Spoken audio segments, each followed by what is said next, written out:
The illusion of comparison. You know, the Buddha once said, do not dwell in the past, do not dream of the future, concentrate the mind on the present moment. It sounds simple, right? But how often do we actually live that way? Most of us are caught in this endless loop of looking sideways, scrolling through someone else's life, someone else's success, someone else's happiness. We compare, we compete, we crave validation, and little by little, we hand over our peace to people who might not even know we exist. Have you ever achieved something and still felt like it wasn't enough? Just because someone else had more, did it faster, or looked happier doing it? But here's the truth. Real happiness doesn't come from measuring ourselves against someone else's yardstick. It begins when we stop looking outward and start looking inward. When we stop asking, what do they think of me? And start asking, what do I think of myself? This isn't about ignoring the world. It's about coming home to yourself. Because maybe, just maybe, peace isn't out there.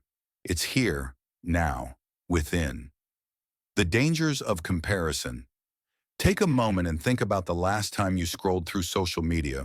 A friend buying a new home, someone landing their dream job, a perfect vacation, a perfect smile, a perfect life.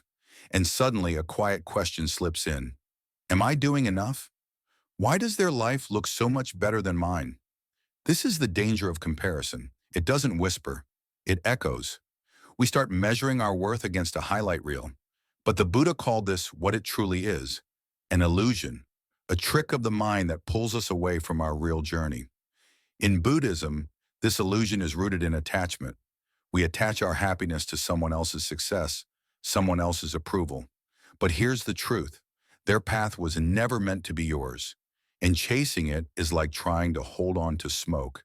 Even success and failure, what we crave and what we fear, are impermanent. They come, they go. And clinging to them, it's the fastest way to suffer.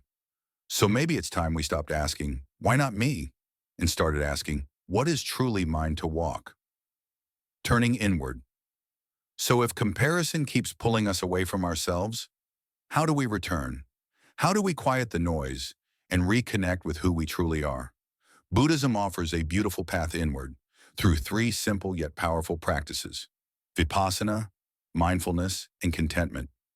Let's start with vipassana, or insight meditation. It's not about emptying the mind, it's about watching it. Sitting in silence, we begin to observe our thoughts like passing clouds. No judgment, no chasing, just awareness. And in that space, we start to recognize the voices of comparison and let them go. We don't have to believe every thought. Some are just echoes of old fears, not facts. Next is sati, mindfulness. It's the art of being fully here. When we truly pay attention to this moment, our breath, our body, the world around us, we stop worrying about where others are, because our path right now is enough. And finally, sentosa, contentment. Not the forced kind, but the quiet joy of appreciating what we already have. That morning cup of coffee, a kind word, a single breath. Real happiness doesn't come from more. It comes from enough. So maybe peace isn't out there. Maybe it's right here, waiting, the moment we decide to look inward. The Noble Eightfold Path, living with intention. Sometimes we don't need more advice. We need direction. Buddhism offers that in the form of the Noble Eightfold Path, and today I want to share three parts of it that speak deeply to how we live with intention, right action, and right mindfulness.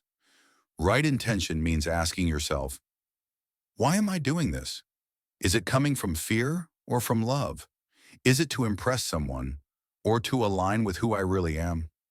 When our intentions are clear and honest, life feels lighter, less performative, more peaceful. Then there's right action. This isn't about being perfect, it's about being aware. Each action, no matter how small, shapes the life we're building. So are we moving closer to kindness, compassion, growth? Or are we reacting, drifting through the motions? And finally, right mindfulness, the heart of it all, to be present, not distracted, to live now, instead of through a screen or someone else's timeline. These aren't rules, they're reminders of the person you're becoming.